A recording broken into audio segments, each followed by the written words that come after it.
When you look at, when the president runs, he makes these commitments, and you should hold him accountable to following through on these commitments. And President Trump, he made his 7 commitments when he ran for president. And I think if you look at the check mark, he's achieved, he hit all those by the end of his first 4-year term. Funnily enough, when you poll Republicans today, they say character doesn't matter.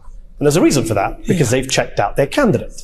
And they know they can't say with a straight face that character matters when their candidate is Donald J. Trump. This is a former casino owner who cheated on his first wife with his second wife, cheated on his third wife with a porn star, been found liable of sexual abuse by a jury of his peers. There's a video doing the rounds on social media that I want to bring to your attention, and I've said it before and I will say it again. It involves Mehdi Hasan, and few do it like him, especially when the person on the other end of his takedowns happens to be Donald Trump, but especially when there is Trump supporters in the audience. Here's a little taste. When we talk about character, when it comes to political figures, can you trust them to do what they say they're going to do? Lies in every breath, more than 30,000 lies according to a count by the Washington Post, a conservative count, when he was president, has spent years saying outrageously racist and misogynistic things about women and people of color, hosted a Holocaust dinner at his home for Thanksgiving. So no, I don't think he has the character. I think character matters. He certainly does not have the character. As Trump spent the best part of this week rambling in swing states about wind causing cancer, offering a much-needed explanation as to the word grocery, and complaining about the man who lives rent-free in his head, Barack Obama. If I were named Obama, I would have had the Nobel Prize given in 10 seconds. He got the Nobel Prize. He didn't even know what the hell he got it for. Remember, he got elected. Well, so did I. He got elected and they announced he was getting the Nobel Prize. Remember, he said, "Oh, what did I do?" He didn't know what the hell he did. He got the Nobel Prize for doing nothing. For getting elected, but I got elected too. And, if I think of that, we did something, the Abraham Accords, unprecedented. Nobody thought it was possible. And I'm not saying want or not. I'm just saying if it was anybody else,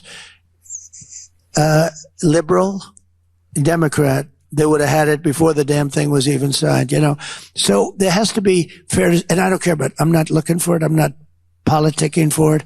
I'm just saying that there's a lot of unfairness in this world. Well, the BBC decided they'd get in on the fun, hosting a question time panel in Philadelphia in front of a live audience, many of whom were proud Trump supporters. Now, I'm sure while those supporters expected some harsh words directed at their fearless cult leader, I'm not sure they were prepared for this. Journalist Mehdi Hasan spent 2 minutes, I believe, articulating just how abhorrent the former president is. And the cameraman, well, he knew what to do. When we talk about character, when it comes to political figures, can you trust them to do what they say they're going to do? Donald Trump, he did what he said he was going to do. And nothing for nothing, I think a lot of what has happened to Donald Trump, if anything, has been an attack utilizing our justice system in a way that has been unprecedented in our country. Let me hear a bit more from you. Poll Republicans today, they say character doesn't matter. And there's a reason for that, because they've checked out their candidate. And they know they can't say with a straight face that character matters when their candidate is Donald J. Trump, a man, perhaps the most, I don't want to say amoral man to reach the presidency in modern American history. We've all seen him in action. This is a man who is a kind of thin-skinned narcissist, self-obsessed with petty vendettas and personal grievances, a wannabe autocrat. He's a hero in character terms to a lot of white Christian evangelicals in this country. Bizarrely, this is a former casino owner who cheated on his first wife with his second wife, cheated on his third wife with a porn star, been found liable of sexual abuse by a jury of his peers, lies in every breath, more than 30,000 lies according to a count by the Washington Post, a conservative count, when he was president, has spent years saying outrageously racist and misogynistic things about women and people of color, hosted a Holocaust dinner at his home for Thanksgiving. So no, I don't think he has the character. I think character matters. He certainly does not have the character to be president. He doesn't have the moral fitness. He doesn't have the mental fitness.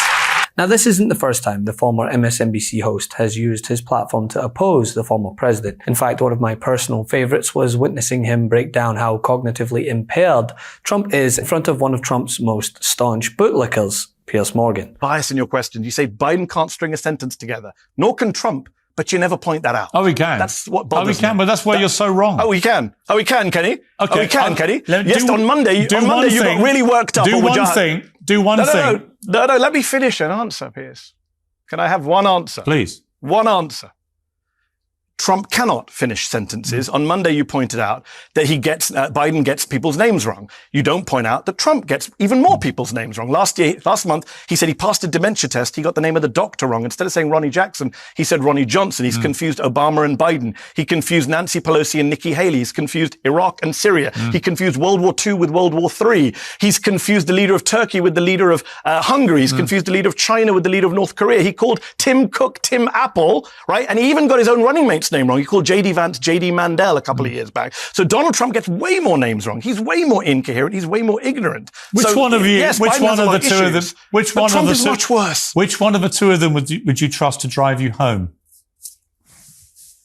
Which one of the two of them would I trust to drive me home? I don't give a damn. That's not the question. Which one of the two of them would I trust to run the country without being a criminal, an autocrat, or an ignoramus? Joe Biden, of course. Of course. And if it wasn't bad enough that this video has gone mega viral across social media, Trump then had to log on to see that Obama was trending for comments he made, taking the gloves off to ensure voters were made aware that the economy Trump loves to flog, before COVID, of course, because he bears no responsibility for hopefully downplaying it and mismanaging it. It was actually just him riding the coattails of Obama's economy.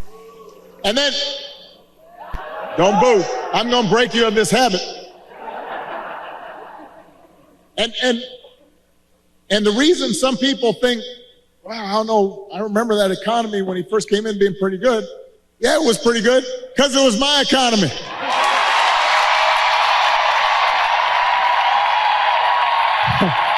We had 75 straight months of job growth that I handed over to him. It wasn't something he did. I had spent 8 years cleaning up the mess that the Republicans had left me the last time. So just in case everybody has a hazy memory, he didn't do nothing except those big tax cuts. And of course, Trump didn't like that one bit. Love this video? Make sure you stay up to date on the latest breaking news and all things Midas by signing up to the MeidasTouch newsletter at MeidasTouch.com/newsletter.